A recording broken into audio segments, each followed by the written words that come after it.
오늘 주신 하나님의 말씀 고린도후서 5장의 말씀입니다. 고린도후서 5장의 말씀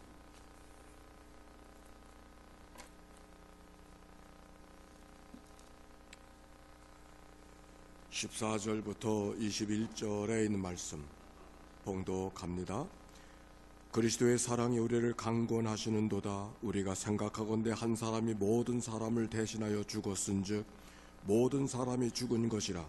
그가 모든 사람을 대신하여 죽으심은 살아있는 자들로 하여금 다시는 그들 자신을 위하여 살지 않고 오직 그들을 대신하여 죽었다가 다시 살아나신 이를 위하여 살게 하려 함이라. 그러므로 우리가 이제는부터는 어떤 사람도 육신을 따라 알지 아니하노라. 비록 우리가 그리스도도 육신을 따라 알았으나 이제부터는 그같이 알지 아니하노라.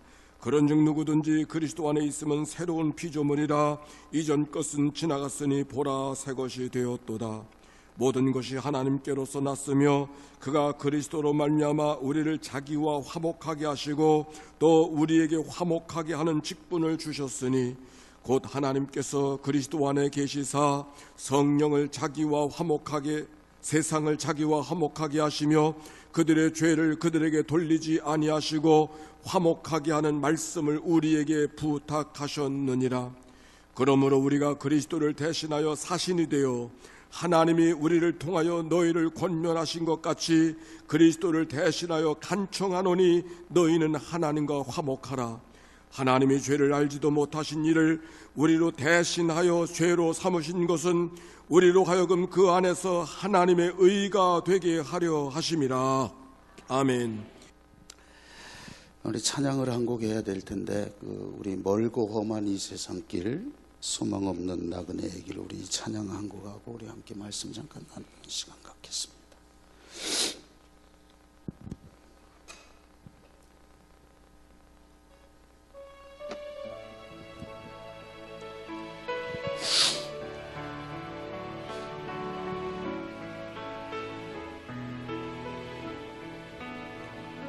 멀고 험한 이 세상길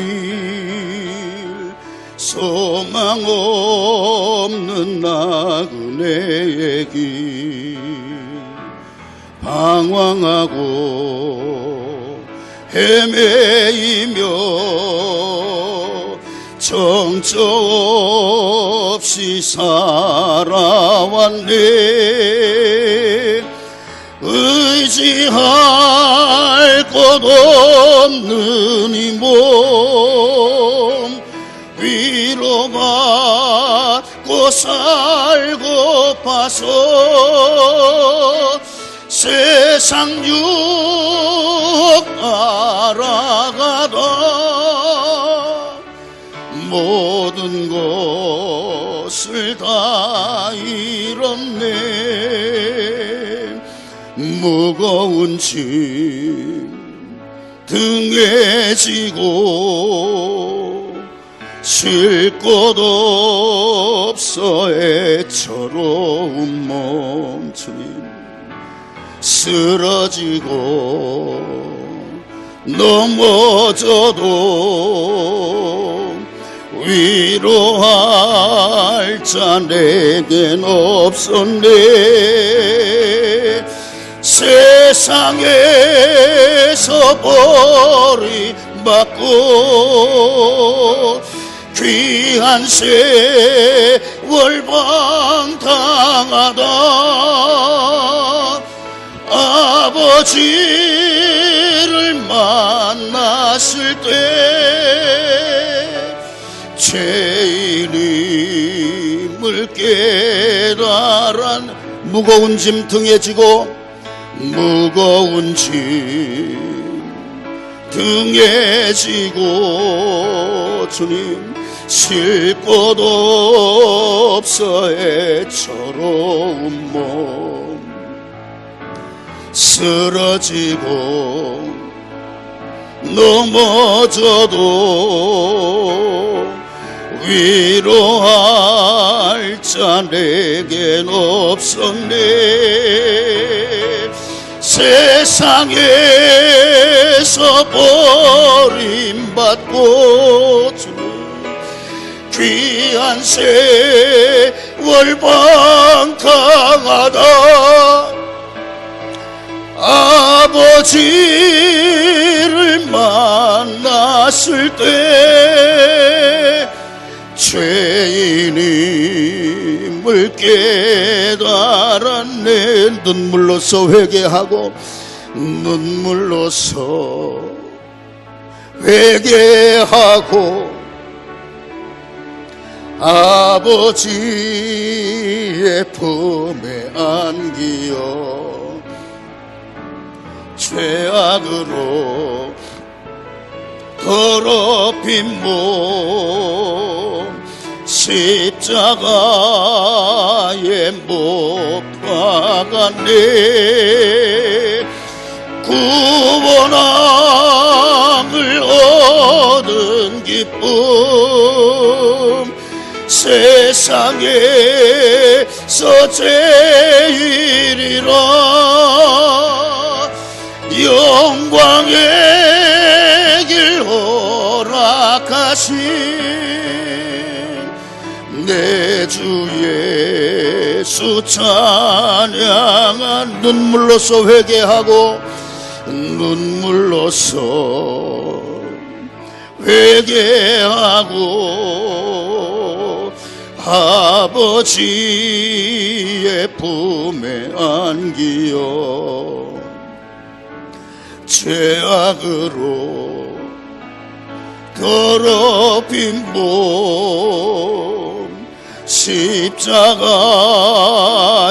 못 박았네. 구원함을 얻은 기쁨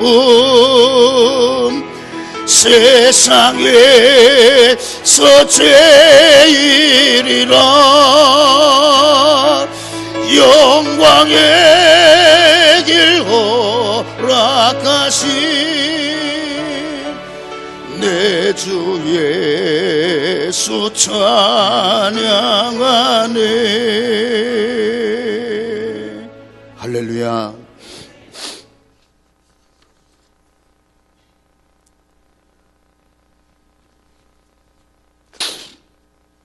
오늘 처음 설교를 시작하면서 여러분들에게 한 가지 질문을 좀 드리고 싶습니다. 여러분들은 진짜 그리스도인이 맞습니까? 다시 한번 묻겠습니다. 여러분들은 진짜 그리스도인이 맞습니까? 뭘 보고 할 수 있습니까? 예?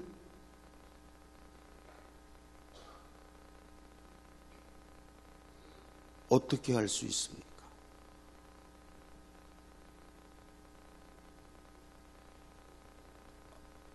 아니, 그리스도인이 맞습니까? 라고 하는 질문에 그렇게 자신 있게 대답을 하셨으면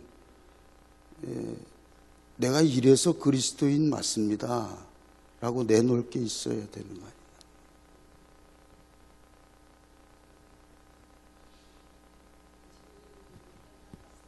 네? 죄인임을 깨달았을 때. 또 다른 분은 어떻게 생각을 하세요?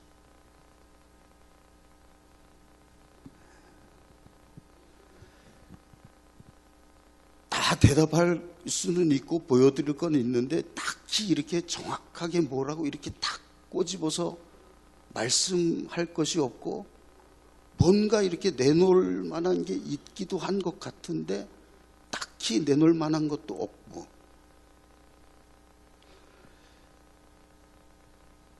여러분, 그리스도인이라고 하는 그 증거가 있어져야 되는데 그 증거가 뭐냐면, 오늘 권사님이세요?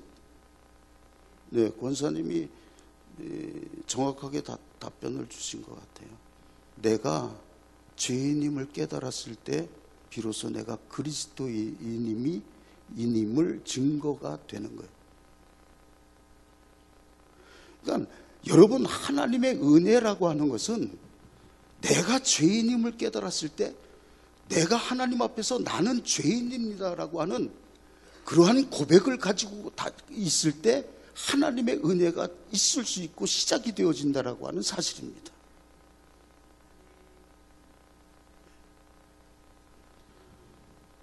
그럼 여러분, 내가 죄인입니다라고 하는 그러한 고백이 있었을 때 여러분, 그럼 그 죄를 어떻게 용서함을 받을 수 있겠느냐라고 하는 거예요. 그리스도인이라고 하면 우리가 구원이라고 하는 것과 관련이 되어져 있는데, 여러분들 구원을 받으셨습니까? 그러면 여러분들이 지금까지 인생의 삶을 살아오고 신앙의 삶을 살아오는 가운데 정말 구원의 확신을 가지고 살아오고 있느냐라고 하는, 또 그러한 구원의 확신을 가지고 살아가고 있느냐라고 하는 것이죠. 지금. 그러면 여러분, 구원의 확신이라고 하는 것은 무엇과 관계가 있습니까? 그것은 하나님의 나라예요. 그러니까 하나님의 나라가 나라를 소망으로 바라보고 살아가느냐, 아니면 이 세상을 바라보고 살아가느냐.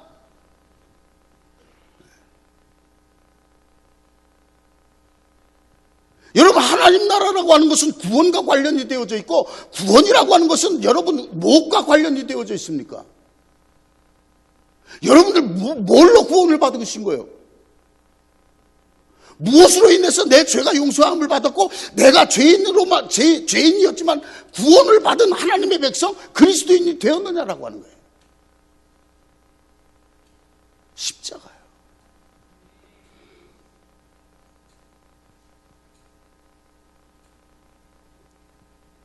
여러분, 우리가 이 세상에서 죄를 용서함을 받을 수 있는 가장이 아니라 아주 유일한 방법은 그건 십자가 외에는 없다라고 하는 거예요.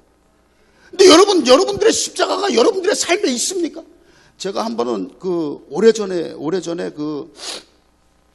제가 뚜레스디아스라고 하는 그 영성훈련을 굉장히 좀 오래 했습니다. 찬양 인도를 하고 했는데, 필리핀에서 한번 뚜레스디아스가 열려가지고 필리핀에서 TD가 끝난 이후에 이제 한국으로 다시 이제 돌아오는데 저녁 무렵이었습니다.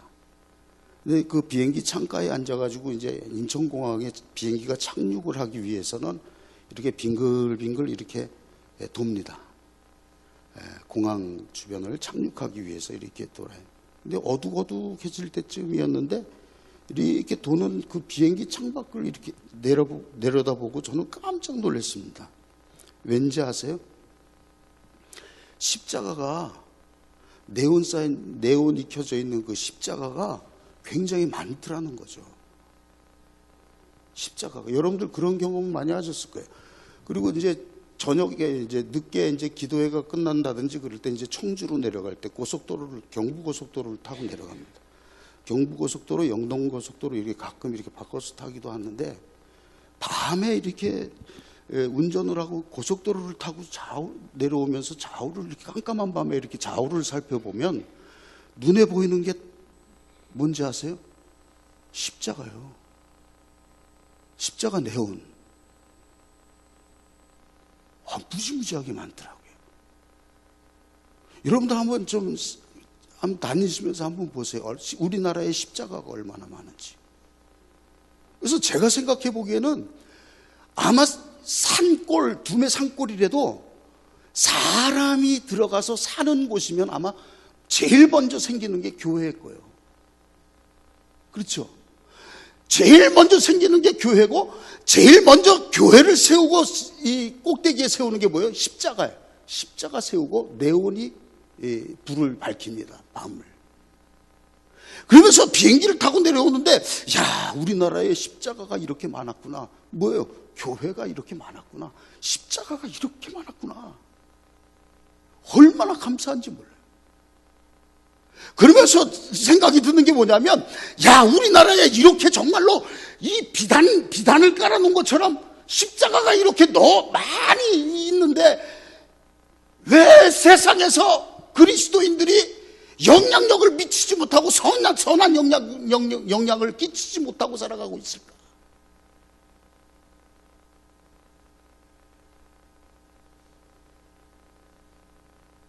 여러분, 막말로 얘기해서 지나가는 사람 4명 중에 한 사람은 예수 믿는 사람이라는 거예요.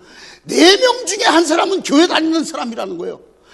그러면 우리나라에 그렇게 십자가가 많고 우리나라에 그렇게 교회가 두메산골이든 사람이 사는 곳이라면 교회가 그렇게 많이 세워졌다라고 하면 우리가 이 세상에서 정말로 우리 그리스도인들이 영향력을 끼치며 이 세상을 정말로 믿음으로 그리스도의 사랑으로 정복하고 이 세상을 이끌어나갈 정도의 힘과 능력이 있어져야 되는데 왜 그러지 못하고 왜 맨날 세상 사람들에게 비판의 대상이나 되고 욕이나 먹는 그러한 교회가 되고 그리스도인들이 다 왜 그러한 대상들이 되어줘야 될까라고 하는 생각이 듭니다. 여러분은 뭐 때문이라고 생각을 하세요? 십자가가 이렇게 많은데 그러면서 그 비행기를 타고 내려오면서 문득 하나님이 깨닫게 해주시는 게 뭐냐면 이렇게 우리나라에서 예수 믿는 사람들이 영향을 끼치지 못하고 살아가는 이유가 십자가는 많이 세워졌는데 십자가를 지려고 하는 사람들이 점점 줄어들고 있구나.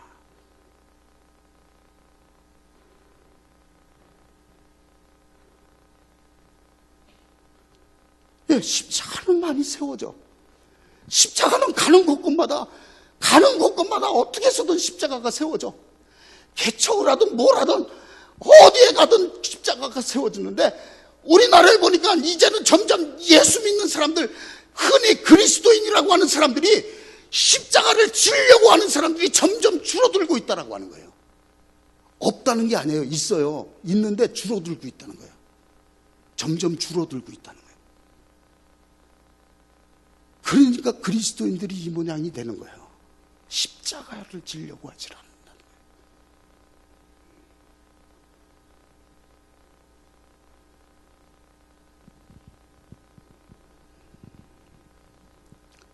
여러분, 예수님께서 마태복음 16장에도 말씀하시지 않으셨습니까?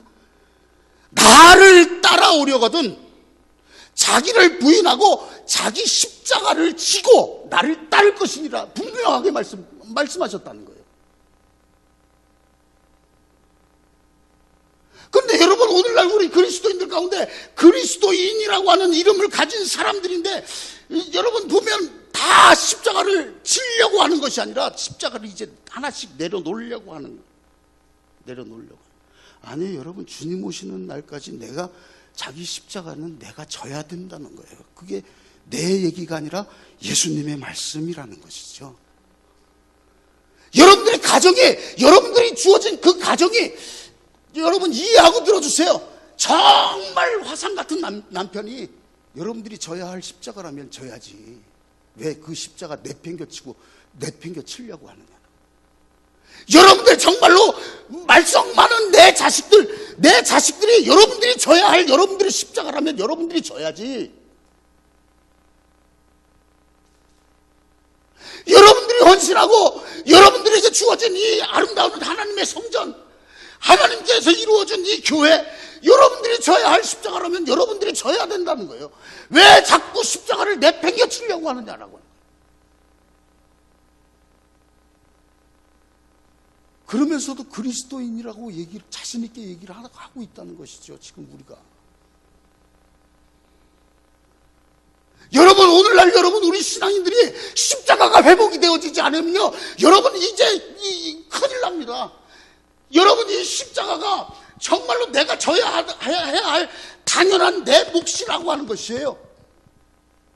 네, 저는 우리 연희감리교회 모든 성도님들이 서로 십자가를 졌으면 좋겠어요.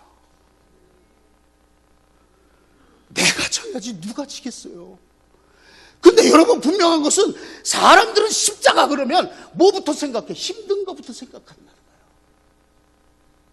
여러분, 십자가 없으면 부활이 없는 거예요. 십자가가 없으면요, 내 생활에, 내 삶에 생명이 없는 거예요. 그렇죠? 예수님의 부활이 있었던 것은 뭐예요? 죽음이 있었기 때문에 부활이 있었다는 거예요. 뭐예요? 내가 죽어야 내 가정이 사는 거예요.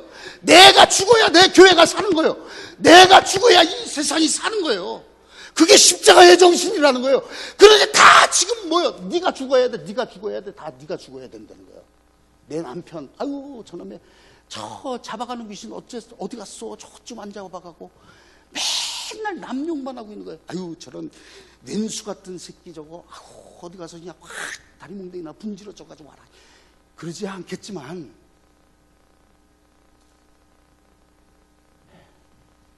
생각을 바꿔야 된다는 거예요. 여러분 분명한 사실이 있습니다. 교회를 다니는 거하고 예수를 믿는 거하고는 다릅니다. 여러분들은 어느 쪽이에요? 교회를 다니시는 거예요? 아니면 예수를 믿는 거예요?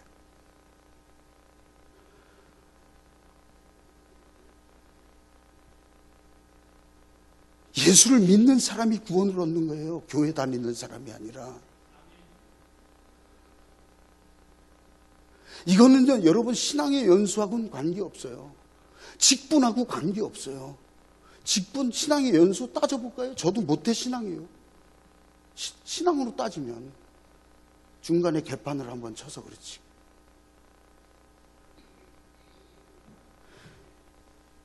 제가 이래봬도 먹을 만큼 먹었어요. 내일 모레 우리 딸 큰애가 거리 결혼을 해요. 신앙의 연수 따져보자고요.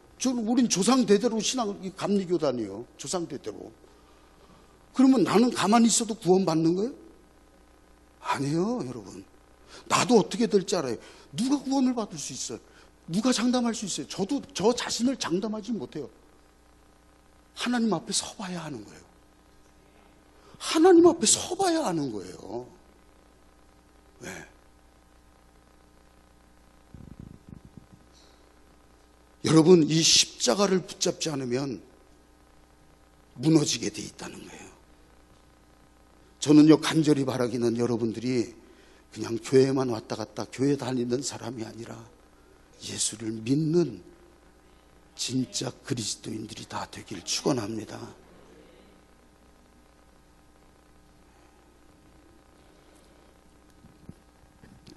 로마서 3장 10절에서 88절 말씀해 보니까 이런 말씀이 있습니다. 기록된 바 의인은 없나니 하나도 없으며 깨닫는 자도 없고 하나님을 찾는 자도 없고 다 치우쳐 함께 무익하게 되고 선을 행하는 자는 없나니 하나도 없도다. 그들의 목구멍은 열린 무덤이요 그 혀로는 속임을 일삼으며 그 입술에는 독사의 독이 있고 그 입에는 저주와 악독이 가득하고 그 발은 피 흘리는데 빠른지라 파멸과 고생이 그 길에 있어 평강의 길을 알지 못하였고 그들의 눈 앞에 하나님을 두려워함이 없느니라 함과 같으니라 라고 기록합니다. 하나님을 두려워하지 않는다는 거예요.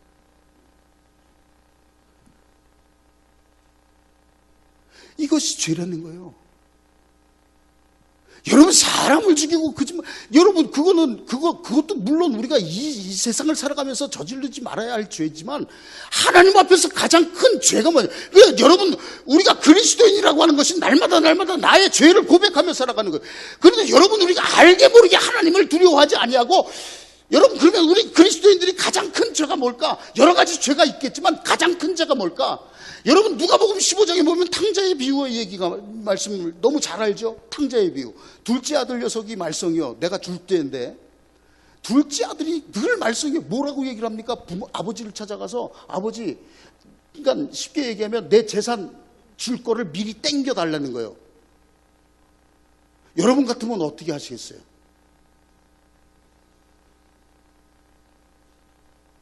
아이 대답 좀 해보세요.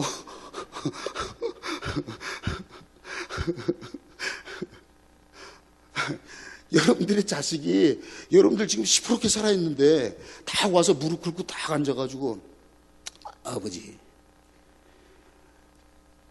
나한테 물려주실 재산 지금 미리 땡겨주세요. 그러면 여러분들 어떻게 하실 거예요?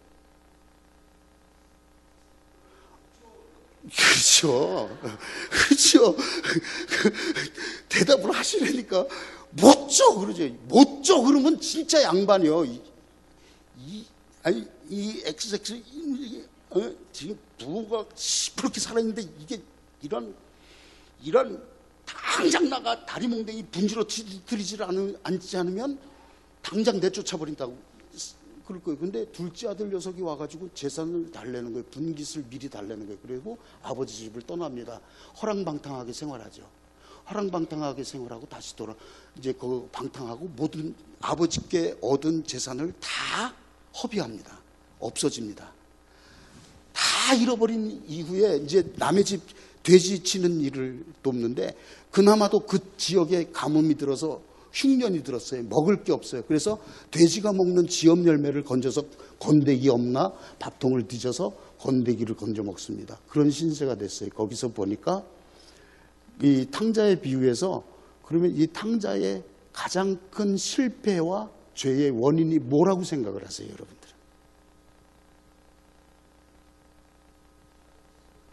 아버지의 집을 떠난 거예요. 아버지의 집을 떠난 거예요. 그것도 그럴 수 있어. 자식이 아버지의 집을 떠난 거예요.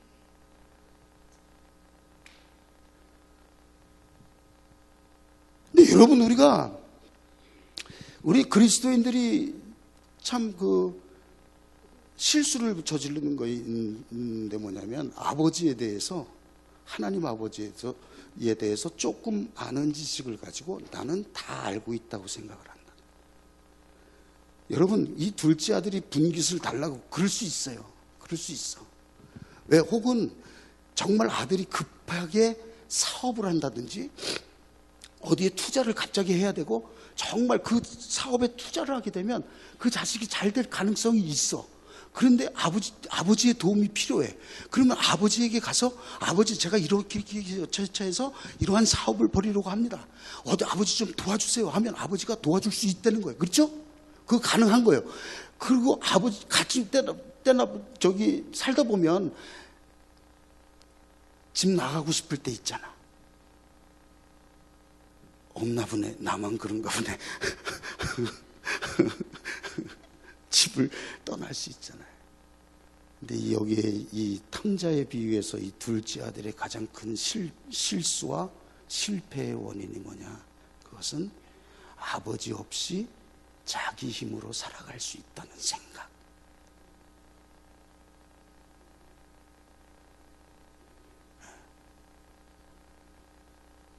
아버지 없어도 이제는 나 혼자 살아갈 수 있다는 생각. 그것이 가장 큰 실패의 원인이요, 죄라는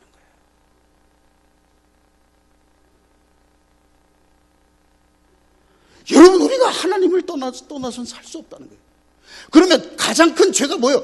그 둘째 아들의 죄, 하나님의 집을 떠나서 하나님 없이도 아버지 없이도 나는 이제 내 아버지가 주신 것으로 나는 살아갈 수 있어. 나 혼자의 힘으로 살아갈 수 있어. 이거는 뭐예요? 죄라고 하는 것이 뭐냐면 하나님과 나와의 분리라는 거예요. 분리, 단절이라고 하는 것이 죄예요. 그래서 여러분 보세요. 하나님은 인간을 하나님의 형상대로 지어 주셨어요. 그리고 여러분 보세요. 이 간접적으로 지은 물건들이 있습니다. 하나님이 물을 통하여 물고기를 만드시고 또 하늘을 통해서 새를 만드시고 흙을 통해서 각종 수목을 만드셨다는 거예요. 그러면 이 물고기의 사망, 죄의 대가는 사망인데 물고기의 죽음은 뭐예요? 물과의 분리. 그죠? 물 속에서 나오면 죽는 거예요. 나무는 뭐예요? 각종 초모는 흙과의 분리라는 거예요. 그러니까 우리 인간들이 저지르는 죄는 뭐냐? 하나님과의 분리. 하나님 없이도 나 혼자 잘 살아갈 수 있다라고 하는 잘못된 생각. 거기에서부터 우리의 죄가 시작이 된다는 것입니다. 거기에서부터. 여기에서 우리가 이 죄의 문제를 해결하기 위해서는 뭐예요? 하나님과 연결이 되어지면 된다는 거예요.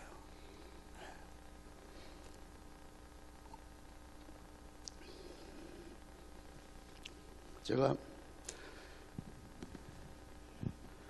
간증을 좀 할게요. 제가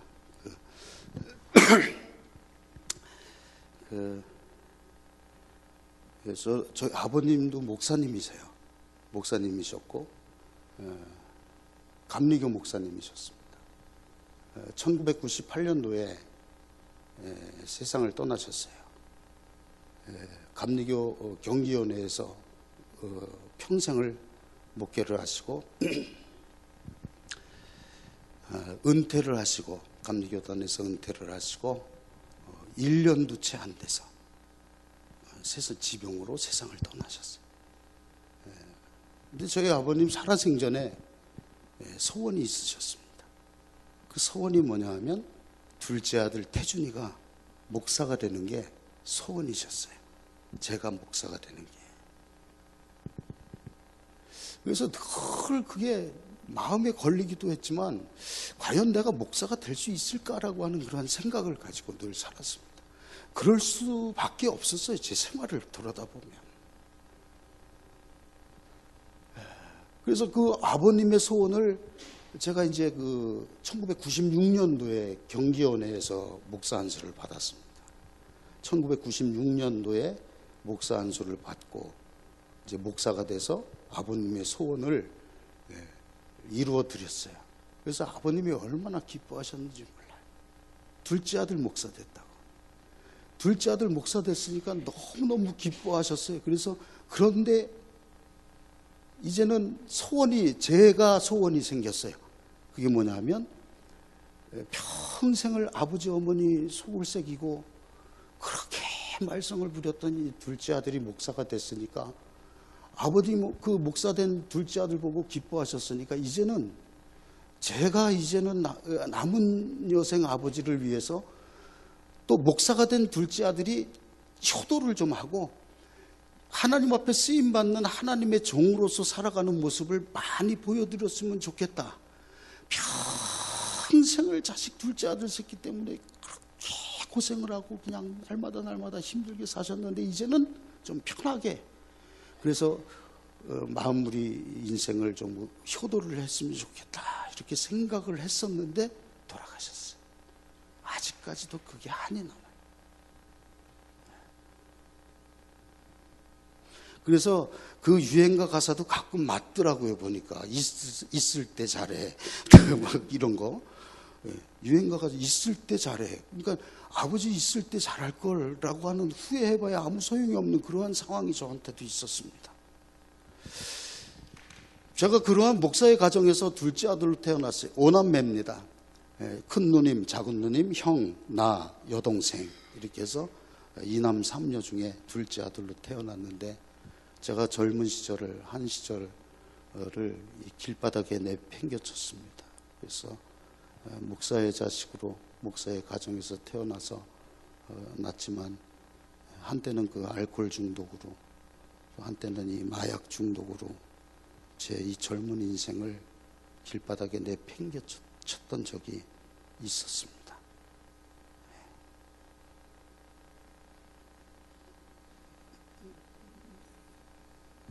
왜 그러세요?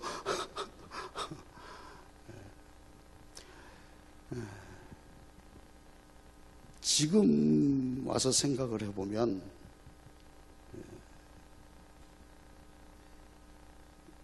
내가 왜 그런 인생의 삶을 살았을까라고 이렇게 생각을 하기 이전에 지금 와서 생각을 해보면 하나님께서 저를 그 길로 인도라기보다도 이렇게 턱하니 집어 던져 넣으셨던 것 같은 느낌이 들어요. 지금 와서 생각해요.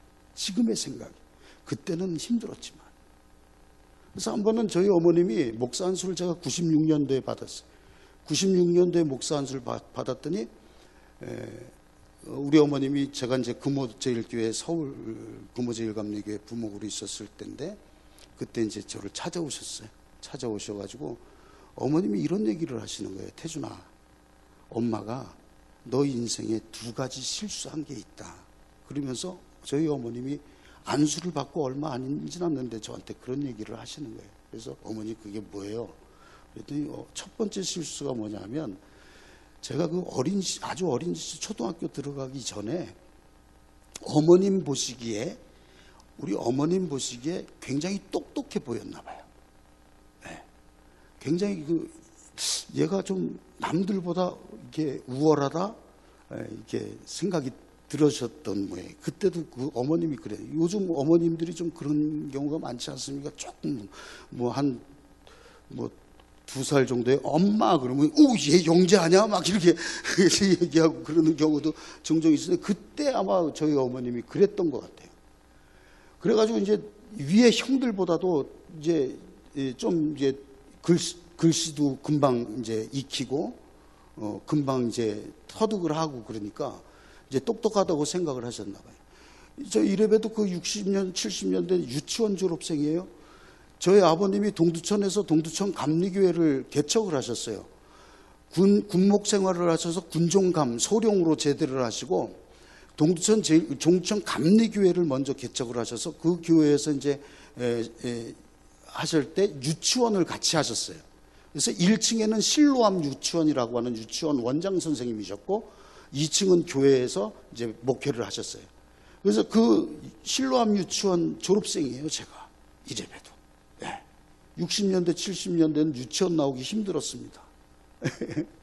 그래서 유치원을 보내놓고 보니까 잘하는 것 같아. 그래서 우리 어머님이 저를 초등학교, 국민학교를 1년 먼저 들여보냈어요. 근데 제가 생일이 6월이니까 엄격하게 따지면 6살 반에 초등학교 1학년을 들어간 거예요. 그러니까 어머님이 급하게 이제 초등학교를 집어넣은 거죠. 초등학교를 집어넣는데 한두 달 정도는 잘 따라 하더라는 거예요. 그런데 한두 달이 지나고 나서부터는 제가 손이 조그마니까, 지금도 좀 작은데 손이 조그맣고 등치가 작잖아요. 아주 왜소하니까 힘이 들어서 그 공부를 제대로 나이를 먹은 아이들한테 뒤지더라는 거예요. 한 서너 달이 지나고 나니까 뒤떨어지기 시작을 하는 거예요. 저 자신도 힘들었어요. 글씨를 쓰다가 오래 쓰지를 못해서 이 손이 아파가지고 글씨 쓰다가 연필을 놓고 막 제가 이 팔을 주물르고 손을 주물르고 그랬던 기억이 아직도 있어요. 그래가지고 그때 어린 시절 초등학교 들어가자마자 제가 어떻게 했느냐면 학교가 가기 싫은 거예요. 왜? 힘드니까. 잘 들으세요, 여러분.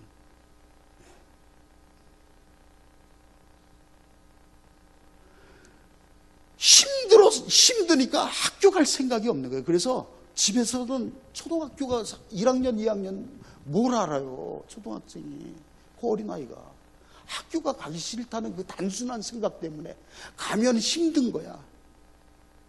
공부가 힘든 거야 라고 하는 생각이 그 어린 시절서부터 내 속에 들어와 있었던 것 같아요.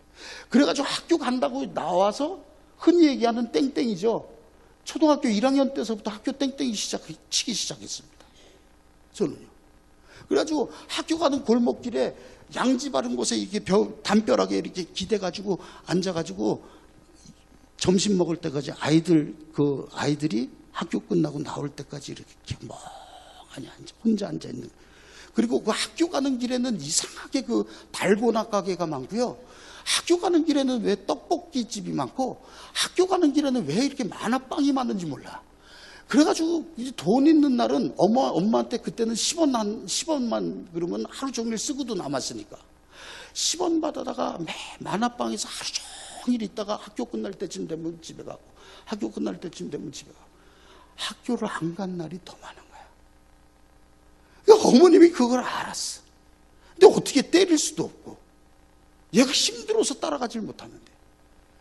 그러면서 두 번째 실수를 얘기를 하시는데 무슨 말씀을 하시냐면, 두 번째는 뭐냐면 얘를 좀 공부할 수 있는 환경을 좀 바꿔주면 혹시라도 따라하지 않을까 이렇게 생각을 하셨던 거예요. 그래서 동두천에서 동두천 초등학교, 동두천 국민학교를 4학년 1학기까지 다니고 초등학교 4학년 1학기가 끝난 다음에 서울로 전학을 보내버린 거예요.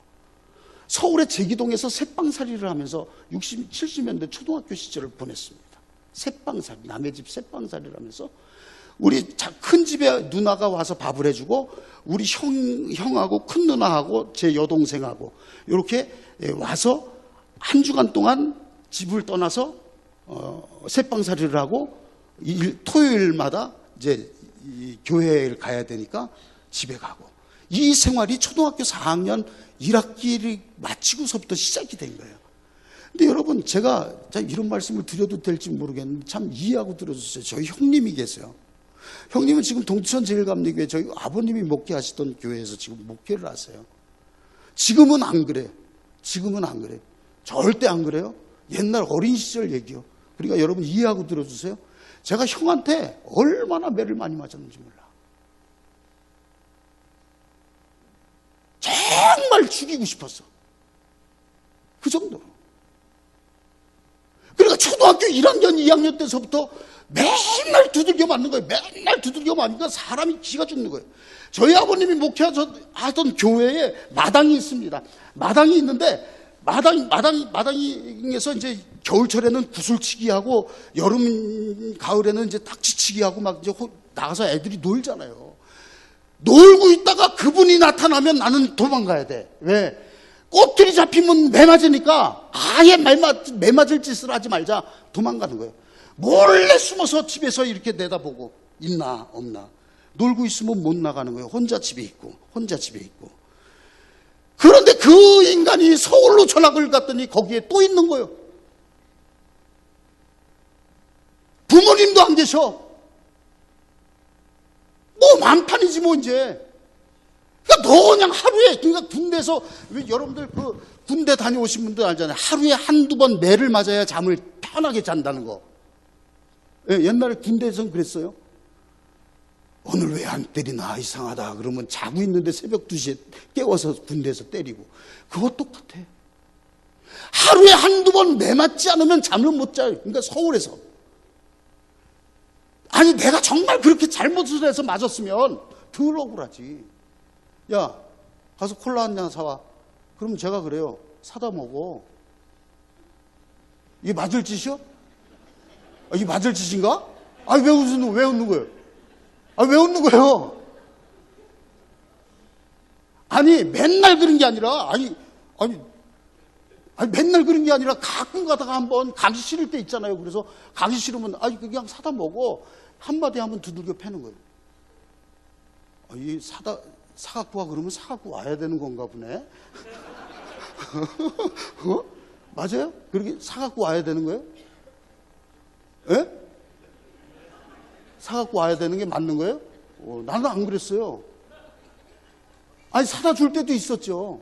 사다 줄 때도 있었는데 가끔 가다가 콜라 사와 그러면 싫어. 그러면 때리고.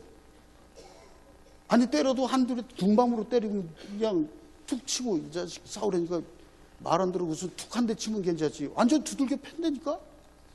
아주 작살을 내버린다니까요. 뭘 물어봐요. 그러면 대답을 하잖아요. 대답을 하면 말대꾸한다고 때리고. 또 말대꾸한다고 때렸으니까 말 안 하고 대답 안 하고 가만히 있으면 또 대답 안 한다고 때리고. 초등학교서부터 중학교까지 그렇게 매를 맞고. 중학교 딱 입학을 해가지고 중학교 갔는데 저녁 6시가 늦은 시간인가요? 중학생들 집에 오는 시간. 내가 물어보고 얘기해야 되겠다. 아니 저녁 6시가 늦은 시간이에요? 집에 오는 시간이? 아니죠. 어지간히 괜찮은 시간이죠. 그 정도면 6시에 들어갔더니 늦게 왔다고 얼마나 두들겨 패는지 몰라.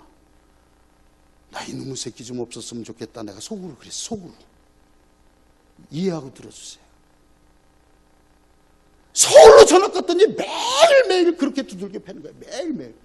나만 두들겨 패는 게 아니라 이 인간은 우리 누나들, 여동생 그 누구도 우리 집안에서 아버지하고 어머니 빼고서 그 인간한테 안 맞은 인간이 없어. 이쯤 되면 알겠죠? 네. 이르지도 못해요. 아니 그러니까 야 동천 가면 아버지 엄마한테 이르면 되잖아. 이르면 되죠. 하루 가서 엄마 자꾸 너무 때려. 걔가 어떡하면 좋아. 자꾸 때려. 좀 때리지 못하게. 그러면 엄마가 잠깐 야단 치겠죠. 그럼 일주일 고생하는 걸? 그 짓을 왜 해?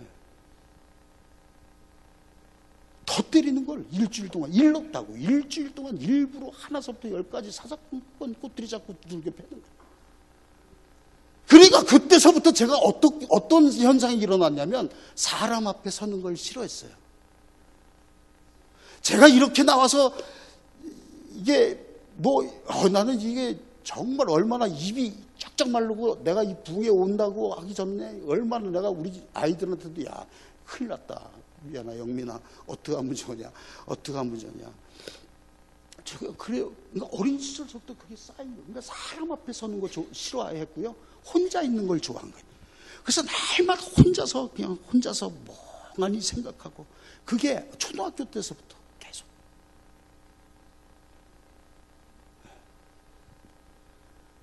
여러분 중학교 시절 그렇게 보냈고 공부나 했겠어요? 이제 서울에서 고등학교를 들어가야 되는데 공부를 했어야죠. 너 그냥 초등학교 4학년 1학기 끝나고선 서울 와가지고는 한 게 딱 한 가지밖에 없어. 뭐요? 집 생각, 엄마 생각. 얼마나 울었는지 몰라요. 엄마 보고 싶어서.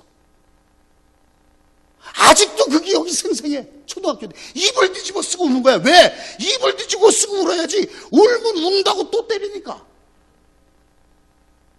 혼자서 그냥 무슨 내가 시집살이 하는 것도 아니고. 아니 시집살이도 그렇게 하면 안 되지. 입을 뒤집어 쓰고 우는 소리 안 들리게 하려고 참아가면서 엄마가 보고 싶어가지고.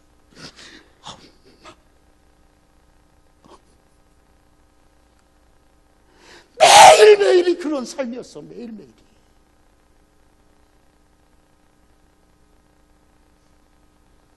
그래서 저는요 그때 제일 좋아하는 요일이 무슨 요일이냐면 토요일이야. 왜? 집에 가는 날이니까. 왜? 엄마 보니까. 일주일 내내 입을 뒤집어 쓰고 엄마 속으로 엄마 하면서 그렇게 보고 싶어 했던 그 엄마를 볼 수 있으니까 토요일날 오후에 가가지고 하룻밤 자고선 주일날 오전 예배서부터 저녁 예배까지 드리고 저녁에 8시에 영정역에 직행버스를 타고 다시 수유리로 와야 돼. 그래서 저는 주일날이 제일 싫었어.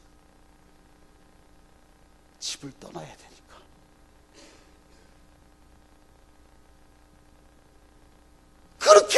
그렇게 어린 시절을 중학교 때까지 그렇게 그런 시절을 보냈는데 무슨 공부나 했겠어요. 그때는 여러분 고등학교도 시험 보고 들어갔어요. 연합고사. 뭐 성적이나 제대로 나왔겠어요? 제가 서울에 있는 동대문 중학교 나왔어요. 용두동에 있는. 지금 청원 중학교로 바뀌었나 그럴 거예요. 저 상계동 쪽에. 잘은 모르겠지만. 동대문 중학교 나와가지고 고등학교로 올라가야 되는데 갈 데가 있어야죠. 시험을 봤는데 시험 성적이 제대로 나왔을래나? 형편없죠. 갈 학교가 없는 거야. 그때는요, 여러분 중학교 재수도 있었다니까요. 간신히 갈 수 있었던 데가 동대문 상업고등학교요. 같은 학교, 동대문 중학교 그 위에 동대문 상업고등학교. 그것도 주간도 아니고 야간. 내가 이래봬도 야간 고등학교 출신이요.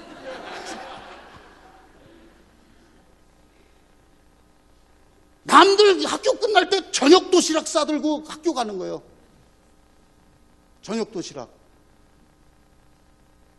점심 도시락이 아니라 저녁 도시락을 싸가지고 학교 다녔어요. 남들 학교에서 나올 때 우리는 학교 들어가야 되는 거예요. 수업도 길게 못해요. 45분 수업에 5분 휴식. 야간고등학교는 그래. 시간이 정해져 있으니까. 그래서 수업이 9시 15분에 딱 끝나요. 종례 시간 5분, 30분, 9시 반까지 다 퇴실해야 돼. 청소 다 끝내고. 왜? 그 다음날 중학교 학생들이 거기서 공부를 하니까. 야간고등학교에 들어가가지고 처음 학교를 갔는데 기분이 묘하더라고요. 그 이상한, 그 묘한 기분이 있더라고요. 학교 끝나고선 딱 오는데 딱 깜깜한 운동장을 나오고 딱 뒤를 돌아보니까 이 교실이 쫙 불이 쫙 켜져 있는데 야경이 그래도 좀 괜찮더라고 보니까. 네. 근데 고등학교 1학년 들어가가지고 제가 뭔 야간 고등학교, 그거 말이 야간이지, 그거 뭐 공부를 잘해야 공부 재미가 있어서 고등학교를 다니든지 말든지 할 거 아니에요. 공부도 재미없지, 누구 아는 친구도 없지. 동대문 상업고등학교가 그때는 깡패 학교였단 말이에요.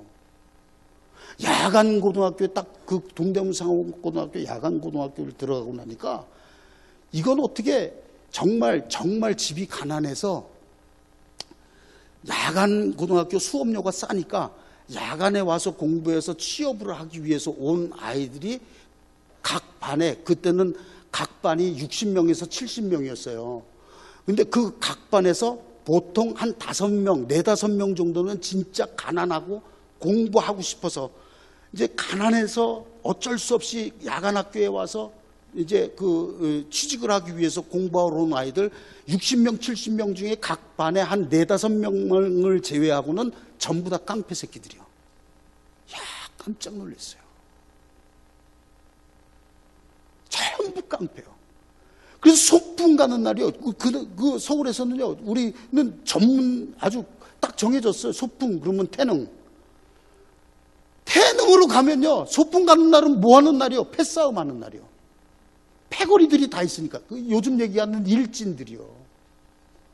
다 일진들이요. 다 지들이 일진이래. 그러니까 소풍날은 그 각각 곳곳에서 패싸움을 벌이는 거예요. 니들 점심 먹고 몇 시에 어디 산 능성이로 나와. 그러면 얘네들을 도시락 가방에 못 싸가는지 아세요? 최인, 짱돌, 망치 뭐 이런 거. 그래가지고 소풍 가가지고 나 그냥 패싸움 벌이고 고등학교 시절 그렇게 보냈어요. 고등학교 1학년 때 그렇게 이제 1, 2학년을 그렇게 보내고 3학년이 되니까 내가 무슨 생각이 드느냐면, 야, 3학년 졸업하고 내가 뭘 해야 될까라고 하는 생각이 번뜩 들더라고. 근데 할 게 없어. 그래서 아니, 안 되겠다. 나 얘네들하고 이제 끝내고 나도 이제 3학년 때는 공부하는 척이라도 좀 해봐야 되겠다. 대학 가려고 한 게 아니라. 그래서 지금 그 서울의 서초경찰서에 경찰 그 강력배 반장하는 그때 고등학교 친구가 아직도 있어요. 거기. 그 친구한테 부탁을 했어요. 야, 나 네 저처에서 이제 공부 좀 하려고 하는데 나 좀 도와줘라. 그래서 내가 먹고 자는 건 내가 책임질게. 네가 나 공부 좀 같이 좀 해줘라. 그래서 걔를 끌어다가 우리 집에서 자고 먹게 하면서 같이 학교 다니면서 공부를 1년 동안 했어요. 근데 1년 동안 공부한다고 대학이 되나? 안 되죠. 그건 당연한 거죠. 그냥 마음 잡으려고. 근데 문제가 한 가지 생겼어요. 이제는 저 일진들을 떨어뜨려 놔야 되잖아. 저 일진들을 떨어뜨려 놔야 되는데 방법이 있어야죠. 야, 니들 이제 찾아오지 마. 그랬더니 이건 맨날 찾아와 소리 지르고 맨날 문 걷어차고 나와 그러고 맨날 그러는 거예요. 찾아와서. 어떻게 할 수 없다. 내가 이거는 한 번은 겪어야 될 일이다. 이거는 한 번은 만나야 된다. 그래야 이게 일이 끝나든지 말든지 하지. 이거 내가 피해 다닌다고 해결될 게 아니다. 그래, 만나자. 그래서 만나기로 약속하고 만나가지고 만났잖아요. 근데 제가 그때 조직의 쓴맛을 봤다는 거 아니에요. 엄청나게. 그래, 내가 이렇게 해서라도 니들하고 끝낸다면 내가 끝내겠다. 그래서 그렇게 하고 한 번 딱 만나고 끝내버리고 고3 때 공부했는데 되나요? 안 되죠. 예비고사 성적 완전히 뭐 어느 학교도 들어갈 수 없는. 그래서 뭐 빈둥빈둥 있다가 제가 고등학교 졸업하면서 가기 시작한 데가 동두천에 있는 음악다방이에요. 80년대 출신들 잘 아시죠? 음악다방. 웃으시는 분은 다 수상하신 분들이요. 예. 그 음악다방이 동두천에 2군데가 있어요. 거기는 기지촌이고 미군들이 있어가지고 음악다방이 좀 괜찮습니다.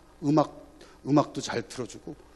근데 그 음악다방을 가고 싶었어요. 그래서 고등학교 3학년 졸업식으로 앞둔 겨울방학에 음악다방을 한번 갔는데, 이야, 좋더라고요. 매일 갔잖아요, 그것도. 좋으니까. 매일 가게 되는 거예요.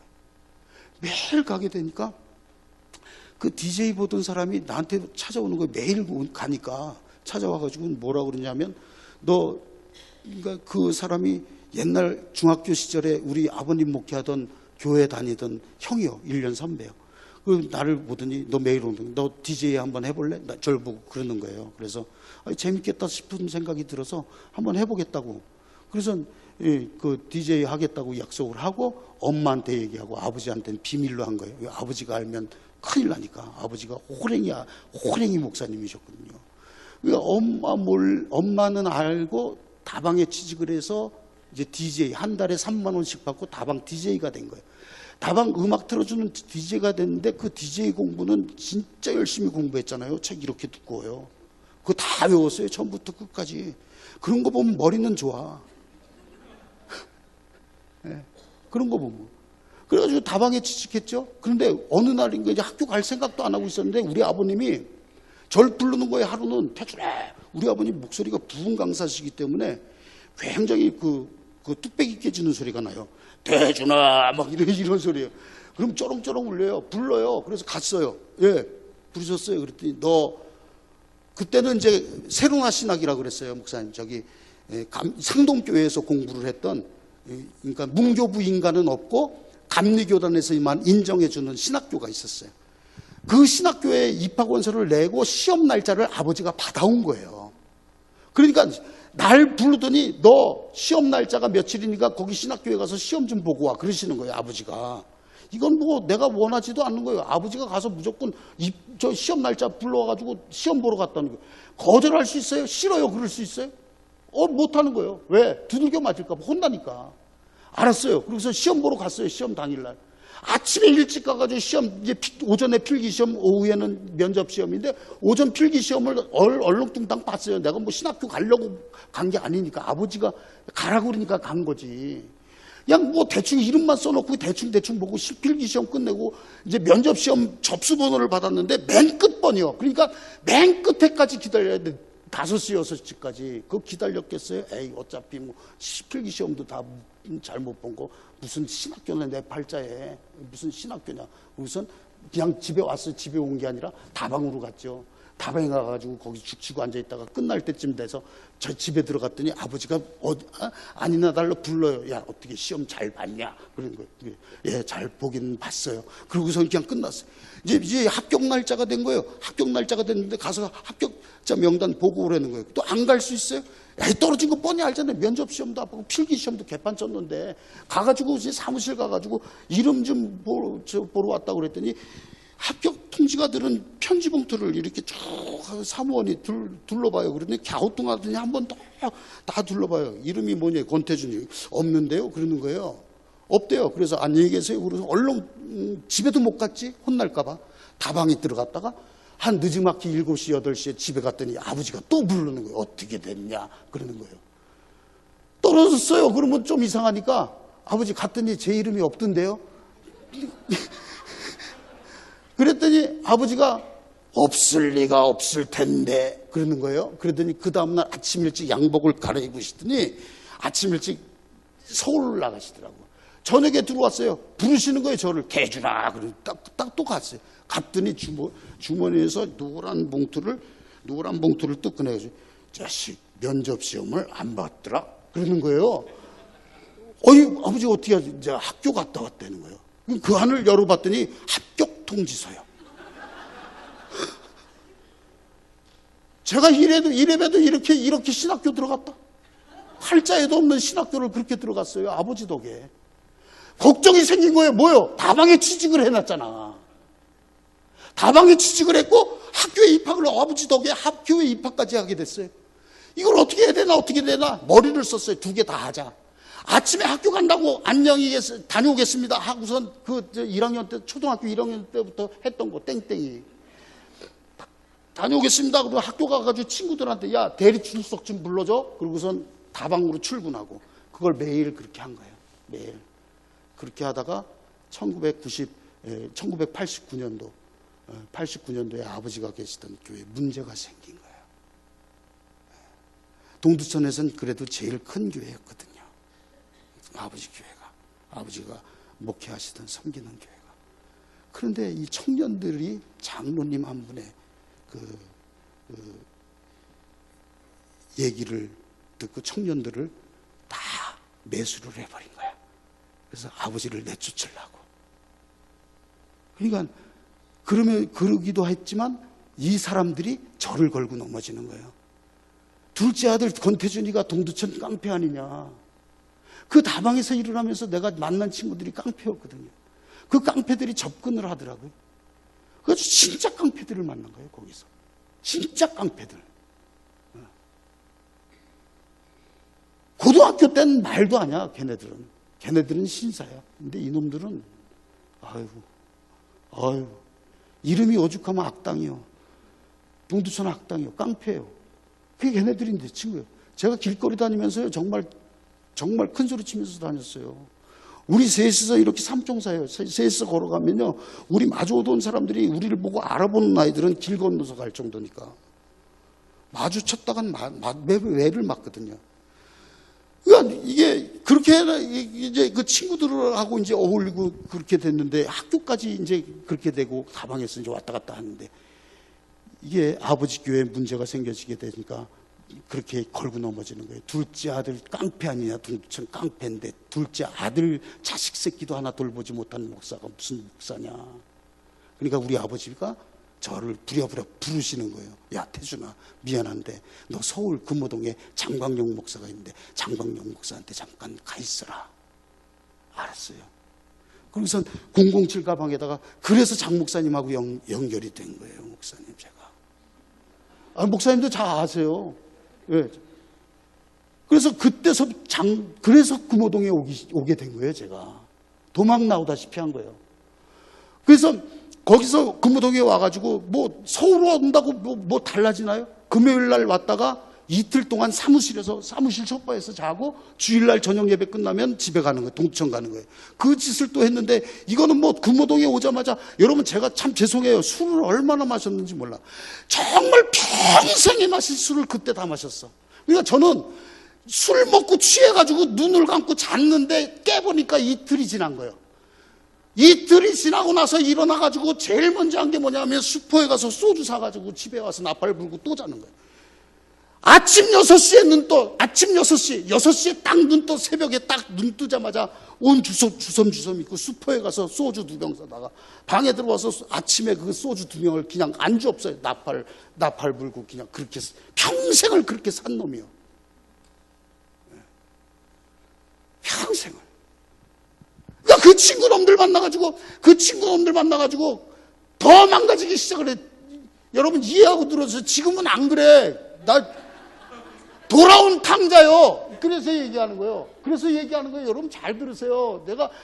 저도 제 자식, 내일 우리 딸내미가 와요.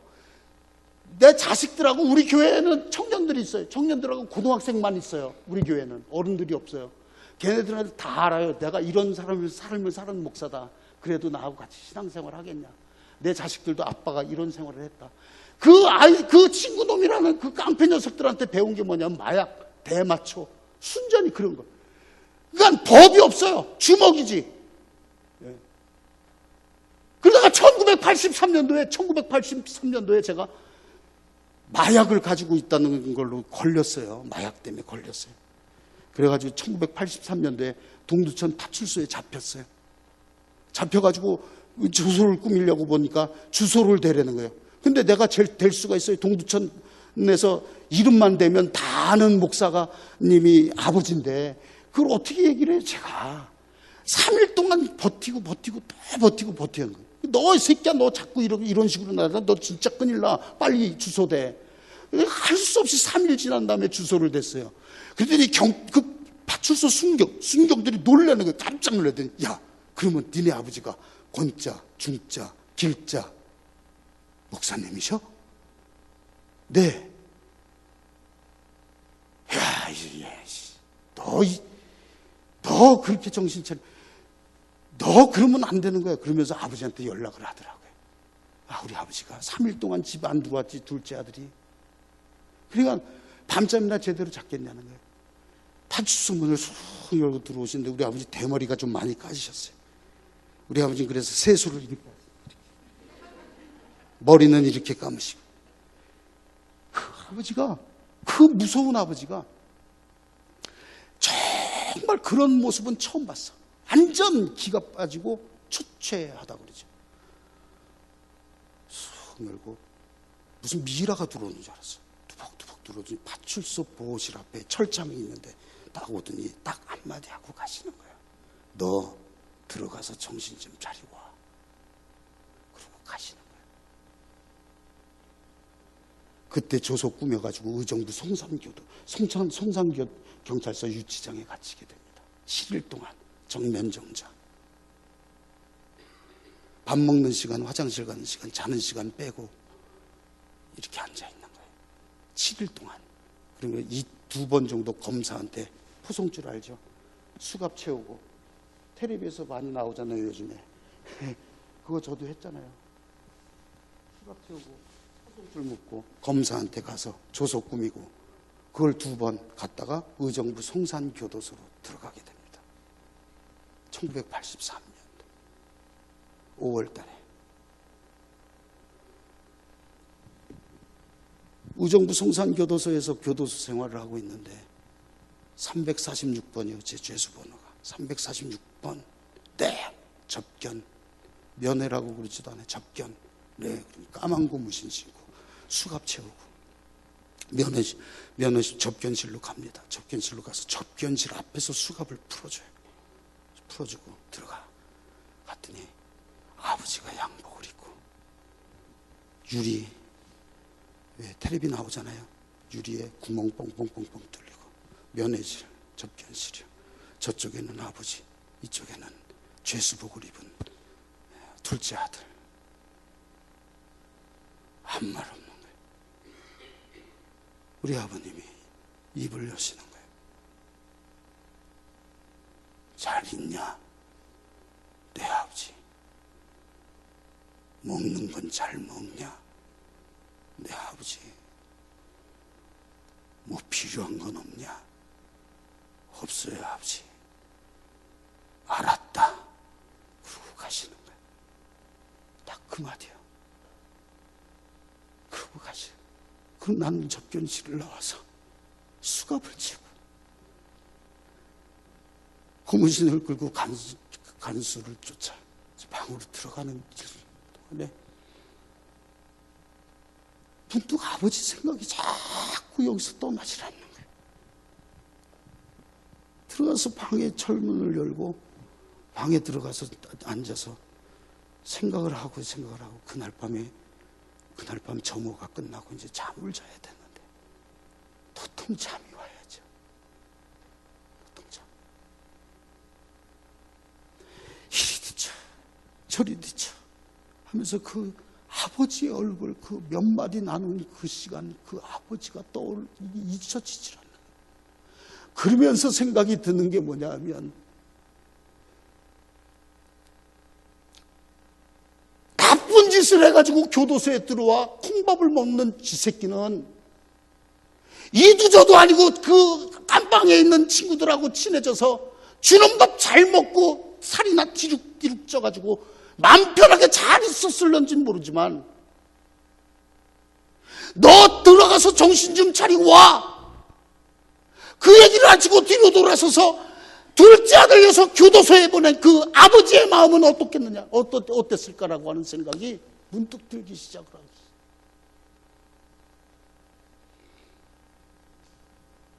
아무리 개똥 같은 둘째 아들이지만 자기 피땡이 둘째 아들 교도소에 집어넣어놓고 지금까지 한 달이 넘도록 지금까지 2달이 쭉 뻗고 단 하루라도 단 1시간이라도 잠이라도 편히 주무셨을까?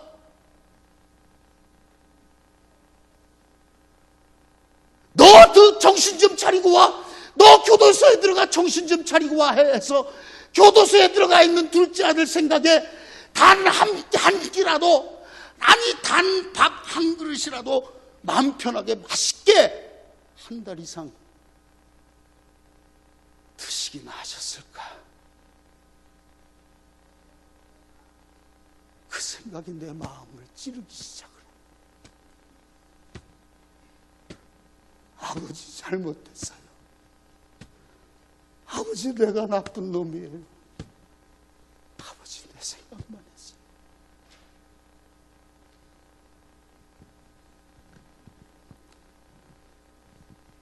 여러분, 저는요 지금까지 아버지 없이도 정말로 어떻게 생각했냐면, 내가 아버지 품 좀 떠나봤으면 좋겠다.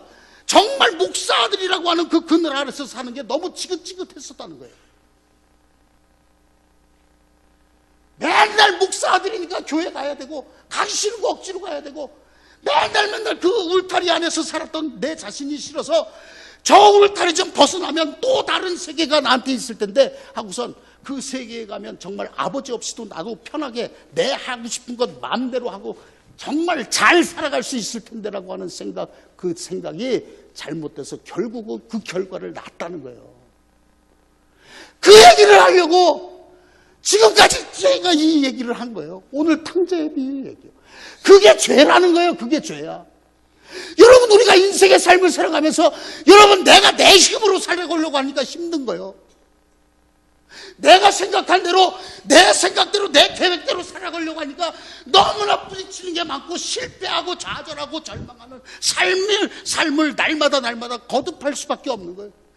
가정을 위해서도 그렇고, 여러분 평생에 내 맘대로 안 되는 게 내 자식이요. 그러면 여러분, 내 자식 안 되면 내가 하나님 앞에 하나님의 도우심을 구하고 살아야지.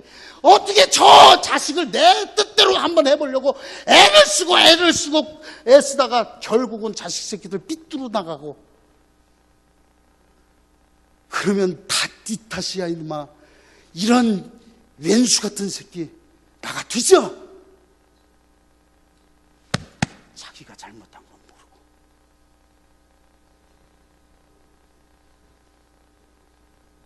내가 그렇게 살았다니까. 내가 그래서 알아.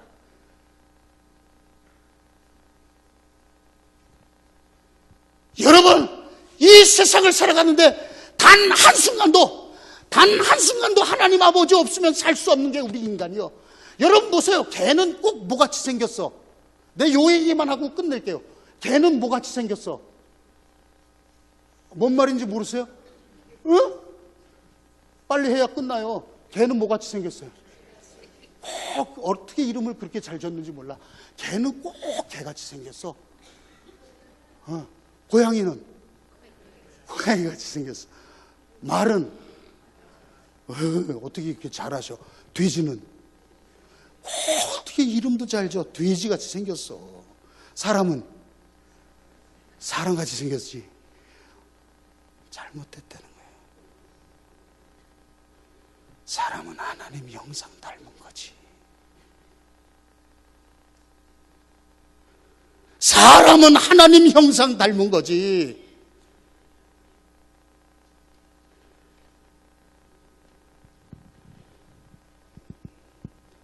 여러분, 우리는 하나님의 형상을 받은 사람들이요. 하나님의 자식들이라는 거예요. 이거는 여러분, 이거는 불변의 진리라는 거예요. 불변의 진리.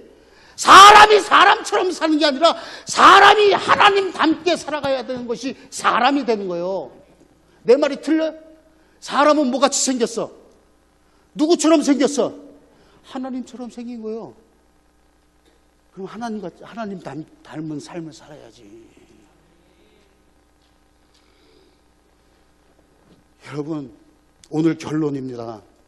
그러면 오늘 본문 말씀을 통해서 우리가 이제 그리스도인이라는 거예요. 우리의 죄의 문제도 이제 뭔지 알았어. 그러면 우리 그리스도인으로서 어떻게 살아야 되는 거냐라고 하는 거예요. 어떠한 삶을 살아야 되는 거냐.